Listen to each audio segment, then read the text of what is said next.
stars fate horror stories and eerie encounters. It's not unusual to hear celebrities talking about their eerie or disturbing experiences while shooting horror films.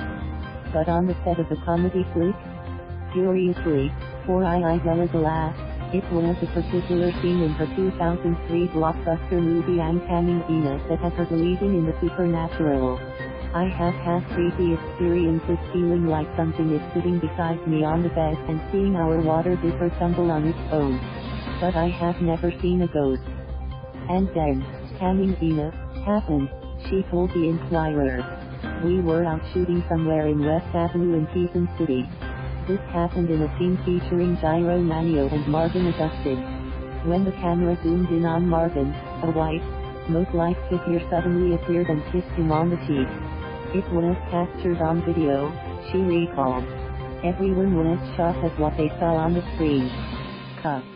yelled Direk Wenn, Deramas. They rewound the footage, and it was still there, I said.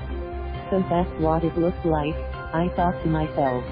Later on, they realized that it was the death anniversary of Rico Yan, who was a dear friend and colleague of Marvin. Apparently, earlier that day, Marvin had already dreamed of Rico and experienced weird things. His bag fell from the cabinet to the ground and spun on its own. He was like, "Pare, huwag, akong, takutin." He got scared. Tulala after, the actress related. From then on, I started believing in ghosts. In this Halloween forum, we asked celebrities about their favorite horror films and their own scary, unsettling encounters with the unknown. I don't really watch horror films, but A Nightmare on Elm Street was a memorable one for me. I don't have a lot of scary stories, too. But I do remember being in Batangas, attending a youth camp, and seeing something glowing. I wasn't quite sure what it was exactly, but it did look like an image of a woman levitating. Growing up, I used to watch Shake, Rattle and Roll every Christmas. The scariest for me was the Aswang episode of Manilyn Reynes, where she was trapped in a village full of Aswang. Who would have thought I would be a part of my favorite film series, years later? I was part of the last 5 Shake movies shown during the annual Metro Manila Film Festival. Hopefully, Regal Films continues the tradition every month. I want to direct an episode this time. My fave horror movie is probably The Orphan Sobrang Nakakakilabit. It was told that a woman hanged herself in the house we were renting some time back. That's why I made sure not to close my eyes whenever I took a bath. It's The Grudge, which I watched back in high school. It caused me trauma enough to last me a lifetime. I only remember haunted stories from the Ateneo campus, headless teachers roaming around, etc. Just like my horror movie traumas, I have also veered away from listening to horror stories. I don't usually watch horror left square bracket because I end up just covering my eyes throughout right square bracket. But I love all the Insidious films because the story is great and has me rewatching them over and over. The actors were great, too. I can't wait for the next one.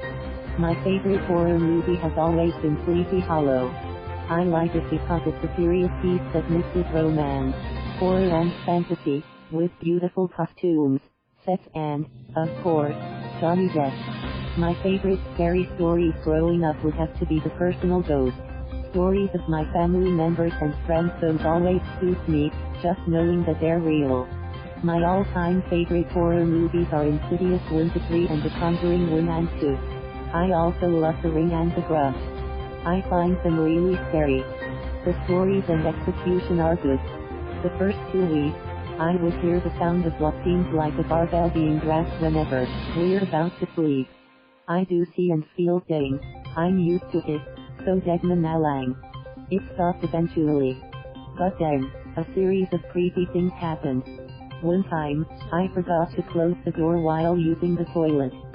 Suddenly, I saw something walk in front of me and got shocked that it looked like me, like a doppelganger. The second one happened on a day when there was no one else in the house. I fell asleep soon after I got home from school. I woke up shortly after and grabbed some food. While I was eating, a strong gust blew aside the curtain on the door leading to the kitchen. A heavily built man, his body burned, emerged. I ran out of fear. Hasboko, last. I dared myself to watch the film but I couldn't. I would cover my eyes. I have never had any encounters or scary experiences. But, sometimes, at home, I would feel something weird. I just dismiss it, though, I don't acknowledge it.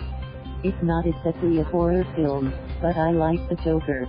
As for my favorite scary story growing up, any stories about white ladies on the lead ride get to me. As a result, I've never owned a dolphin. I consider it a favorite, though, because it brings good memories. My elder sisters would always play pranks on me using dolls.